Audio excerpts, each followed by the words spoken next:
afternoon, ladies and gentlemen. It's an exit report. It's informal. If you're waiting for a speech, you're going to go somewhere else.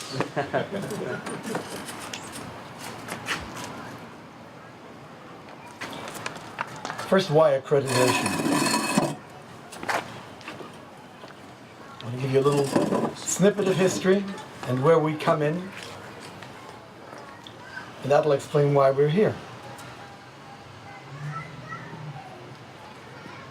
In the middle 1880s, the best American universities got together and we're talking about ways to assure that those who call themselves colleges and universities actually do what colleges are supposed to do, that they produce students who are knowledgeable, providers of education, and so forth and so on at a certain quality level.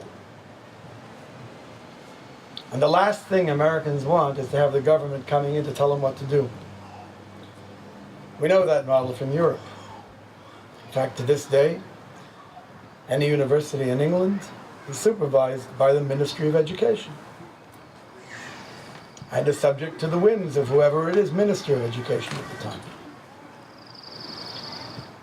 No American is going to do that. So they decided to come up with a democratic way which would provide for something meaningful, something real, and assure quality.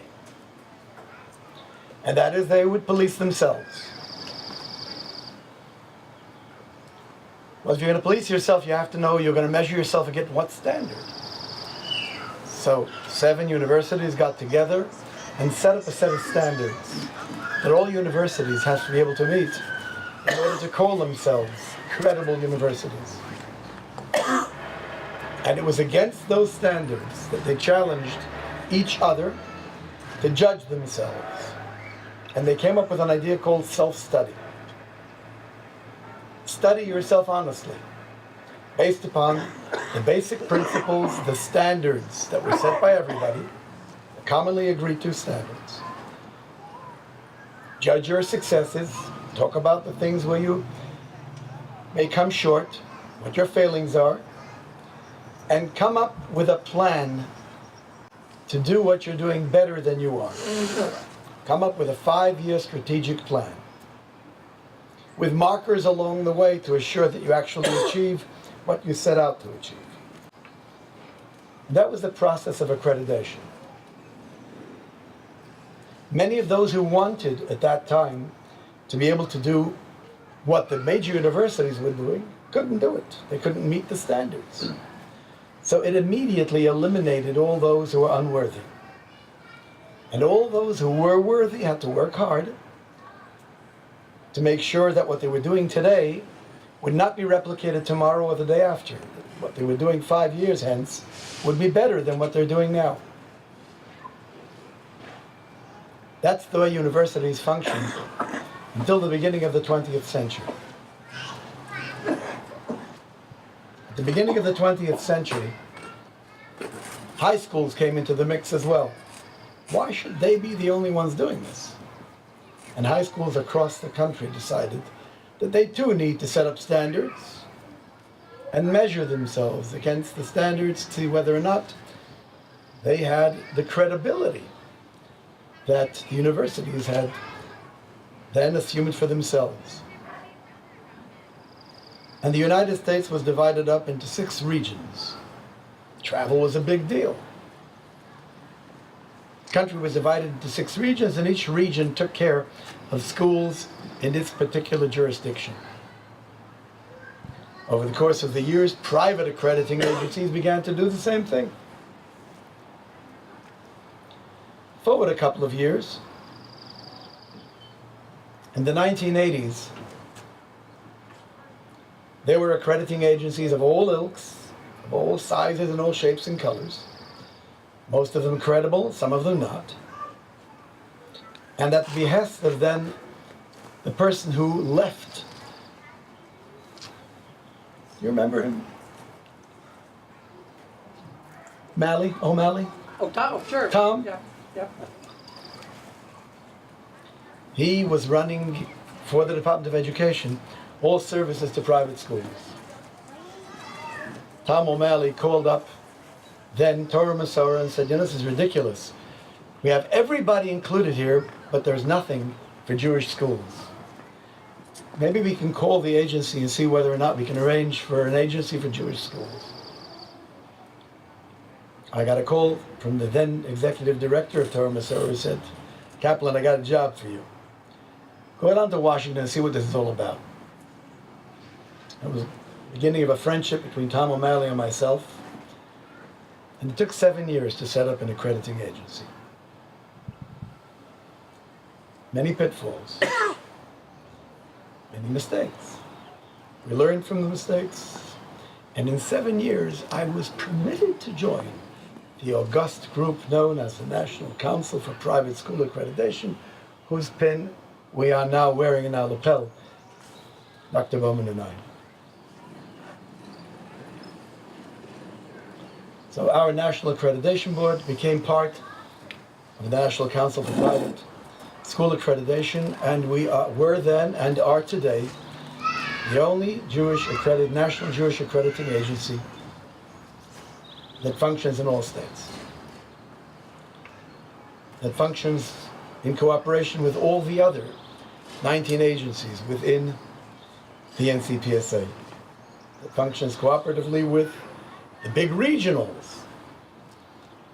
So if we accredit the school and do a little paperwork, and you pay a couple of dollars, make sure you're real, accreditation for one of the regional accrediting agencies also becomes yours.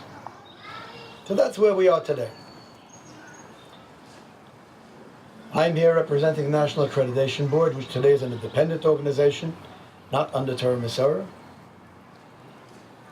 And we have been working together to see that this school is able to achieve accreditation. Accreditation is not a gift, and you can't buy it. The sum is kind of, high enough we may consider something, but you can't purchase it. Accreditation is achieved by a school. And when I first visited the school and I had to outline the kinds of things they needed to do in advance before we would consider them as candidates for accreditation, it was a load. When I returned about 18 months ago, the school was more or less ready for accreditation. And so, the school worked hard, did its self-study, which Dr. Bowman will comment on a little bit later on. And this is the second stage of the accreditation. We are here, we've looked at the self-study, and we validated the self-study over the course of the last 2 days.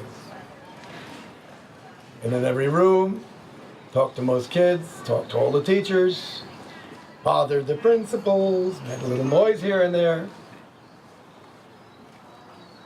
But we validated and authenticated the self-study. So Dr. Bowman and I will recommend that Maimonides be accredited.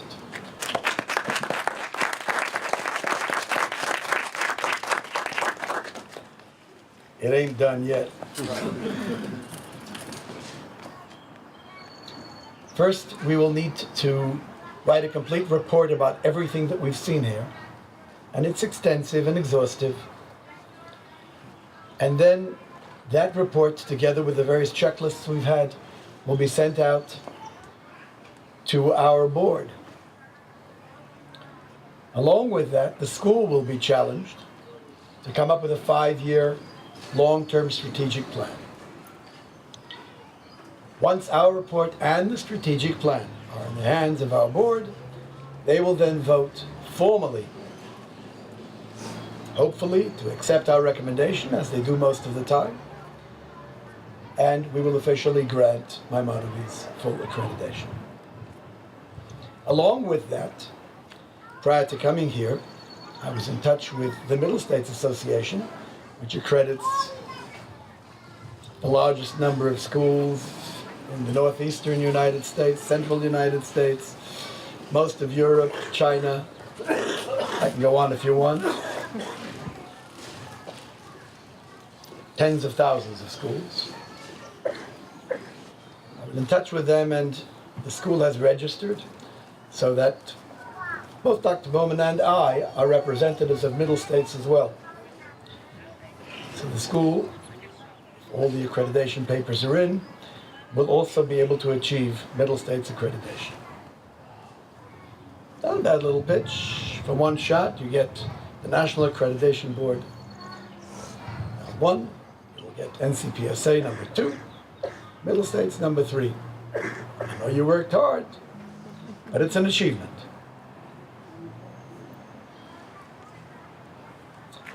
The report is an exhaustive report, but what we are going to tell you now are the commendations that we feel your school deserves, and some of the recommendations we feel your school needs to be able to look at carefully and perhaps either do immediately or incorporate into a 5-year plan.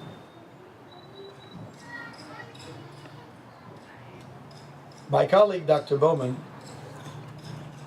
has been the superintendent of schools for decades, in charge of all the Catholic schools in Kentucky, part of the Covington Diocese. He's been secretary of NCPSA since I can remember. He represents NCPSA, Middle States, and many other agencies when he's asked to go on a visit. And I'm honored that he is here with me. It's hard to say, for people who are just meeting him for the first time, to tell you this is a man who's, up here somewhere in the world of education. Top achievements, tremendous responsibilities. He calls himself retired, until I call him. So without further ado, my friend and colleague, Dr. Lawrence Bowman.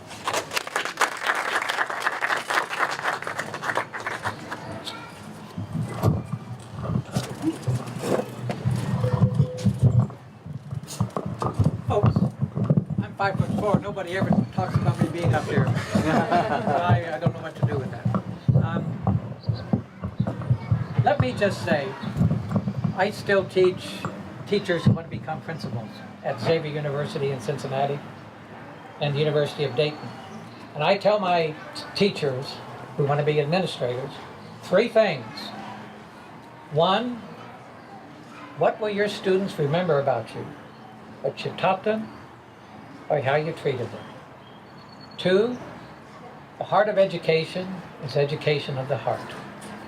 And 3, love what you're doing and teach with a passionate heart. And that is what you do here. To start things off, please know that, please understand that. It sets the standard of care and love for what your teachers are doing with your students and with your community here. And it's obvious from just about everything that you see and do when you step through these doors. This is my 3rd accreditation visit to a Jewish school. The rabbi and I did one in Las Vegas, and then he and I went up to Toronto and did an all-girls Jewish high school. So I'm learning a great deal more about the Jewish educational traditions also as I go along, and although I keep forgetting things, I'm also learning things and hoping that I will continue to be of service as time goes on. So we have a set of recommendations and a set of commendations. The commendations are the positive, wonderful things, I get to say them. Rabbi has the other side that he will do some instructing. Here are the accommodations that you will find in the report that we're going to be issuing very shortly. Number 1, the prepared self-study report and support documents getting ready for this visit were very well organized, quite detailed. It was a lengthy 500-page report, was clearly written for review and use. It was indeed a quality production. We appreciate it, it is noted, and it is commended. 2, The atmosphere, school environment, and culture of this school have a wonderful student-centered focus that is both caring and supportive. The teachers are clearly committed to teaching the mission of the school and are most professional in their approach to classroom instruction and interaction with the students. They really care for each other, folks. They do. The school is welcoming and a comforting place for students, staff, your many volunteers, and parents. And we too, Rabbi and I, were deeply appreciative of the hospitality that was shown to us. 3, the overall mission of the school to teach and model the traditions of the Torah are obvious in just about every aspect of what goes on in the school life on this campus, as is the strong and flexible commitment of the faculty to provide a solid and appropriate academic education program in the general studies for your students. Noted and commended.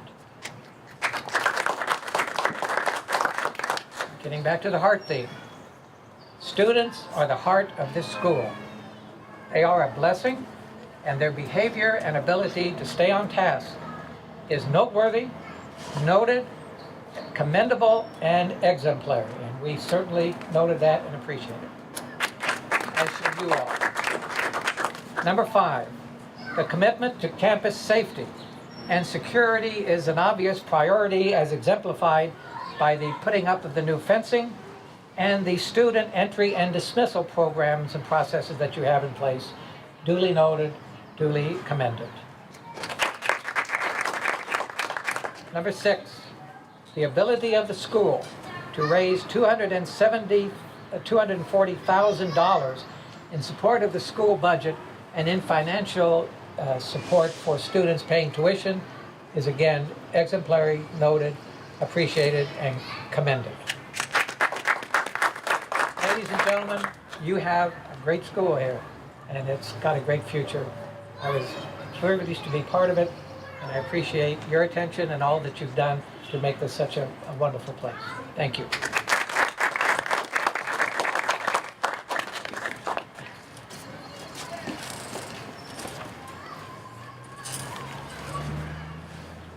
I've also got a sheet, not to be outdone.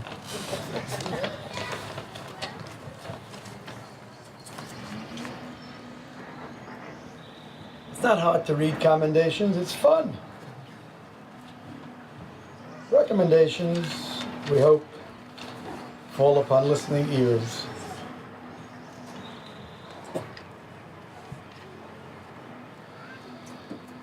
As Dr. Bowman indicated, we were duly impressed with the quality of education. There is serious education going on. The kids are learning, school-centered environment, etc., etc. The school would, however, benefit from greater collaboration between the faculties. Judaic and general academic faculties do not operate in a vacuum. They teach children, and the children have the same needs. And there should be greater opportunities for more sharing, more discussion about overlapping subjects, greater cross-pollination of ideas. This kind of collaboration is called team building, creating an academic community. The school will grow, I have no doubt, and the faculty will grow. But the two faculties can't be seen as two independent faculties. There needs to be a great deal more collaboration. They need to work together to overlap a great deal more. And one possible step that the school needs to take almost immediately is to create a physical space where teachers can come in and relax away from the kids. We call them teachers' rooms. Comfortably organized, a place where they can work, where they can share, where they can create, and the ultimate beneficiaries would be the children. The school is growing. And there's no doubt in my mind that as the quality of what goes on here becomes more evident within the community, Maimonides will grow and needs to think about its future needs. Dwelling upon what's happening today and even basking in the glory of, the sunlight of today, and the fact that you've achieved accreditation, hopefully. Right now, that's inadequate. Your job now is a 5-year plan. Your job is to see that the 5-year plan become a reality, because we will expect annual reports on a 5-year plan. So here are some recommendations. The facilities as they are now, the campus as it is an attractive little place. It needs to grow. We recommend that the area at the bottom of the hill be developed. School buildings, including classes and other facilities, be created there. You've got to stop looking at yourself as a little school. I call this a small country school. But I am hoping that's only a description of what was and not what is to be. The future is bright. And I hope that the next time we are here, the campus will have been extended just as the enrollment will be. Amen. Good. I'm glad to see somebody responded to that. School has a lot of talented and able people with serious skills, and they're all in the right places. There's one place where it seems everybody is pitching in, and nobody's taken the responsibility exclusively to be the face of the school to the outside. First telephone call, an office manager. We recommend that the school hires somebody with the right skills. I don't believe, Dr. Bowman doesn't believe, that Rabbi Wilhelm's skills are best suited for answering the phones in the office. That Mrs. Wilhelm Sr.'s skills are best suited for greeting people as they come through the door. You can find somebody else to do that. It'll free Rabbi Wilhelm up to be able to do the things that he needs to do. And our recommendation is that be a great deal more involvement within the actual education that's going on in the classrooms.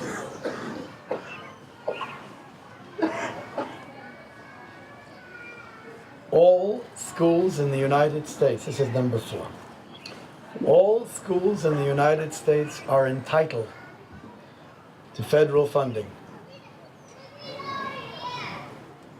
It doesn't matter whether you're a public school or a private school. 400 Maryland Avenue in Washington, D.C. doesn't recognize those distinctions. There is a special office to make sure that private schools receive the same kind of federal funding that public schools do.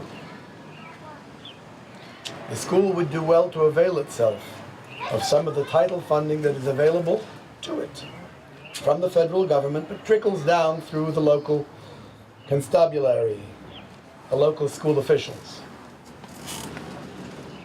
An addendum. 5 years ago, in the city of New York, Title I funding, which accrued to all Jewish schools, was in excess of $50 million, and had been since 1984. The actual money being used was less than 1.3 million. An examination showed that we had left $2 billion on the table, which the local school board managed to spend properly. A couple of us got involved, and there were some little things in the way. This year, schools will be getting in excess of $23 million. It ain't where it's supposed to be yet. We've made some strides. I also got to know some people in Washington in the process. You won't need my my advocating in Washington for you. There's not a lot of money coming. It's a small school. Don't pass it up. And one final thing.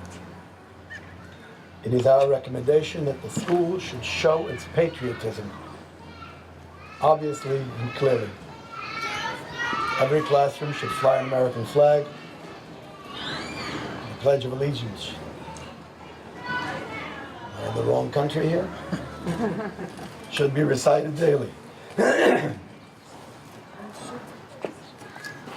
It will teach the children to show appreciation for the country in which we live and the culture which we're privileged to be able to enjoy. That wasn't too bad. How much do we get for each recommendation? Each one will cost you a couple of thousand. And there's the last few words.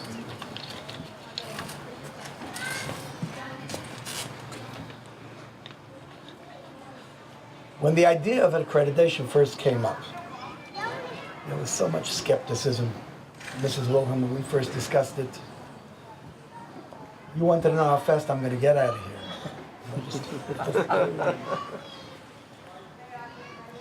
Today, the oldest girls' class told us how much progress they feel has been made over the last year.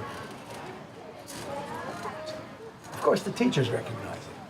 I'm sure parents do, but even the kids recognize it. So we want to congratulate you on that. I join Dr. Bowman in congratulating you on the great little country school that you have. And now we hope that next year it'll be just a great school, not little anymore. With a lot of luck, tzlacha in education, and tzlacha in being able to find the funding to be able to do all the great things that you want to do. And with that, we bid you patience for about 2 months until you finally get your accreditation certificates. Thank you, and good afternoon.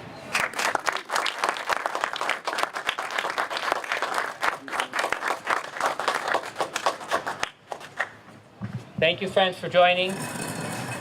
I'm humbled to be here today, and with all of your friendship. I'm even more humbled because I stand here today really on the footsteps of many people that have invested over 30 years into this school. We want to start with, of course, thanking God for this privilege we have to be standing here today. God willing, the first school in the Pacific Northwest with both the Judaic and General Studies accreditation.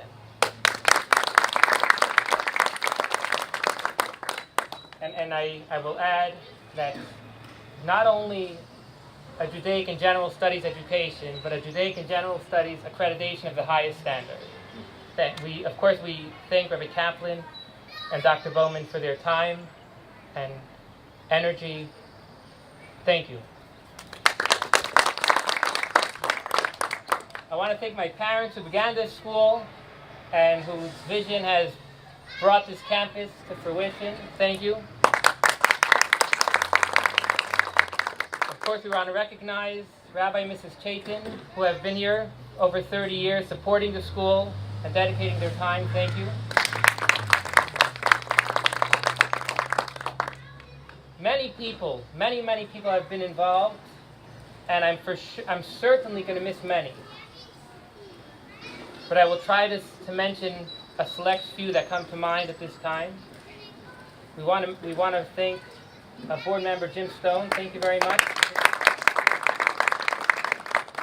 Mrs. Sanders, who's here on the phone. Unfortunately, she's not here in person, who has really brought this to fruition. Thank you, Mrs. Sanders. We have amongst us many supporters.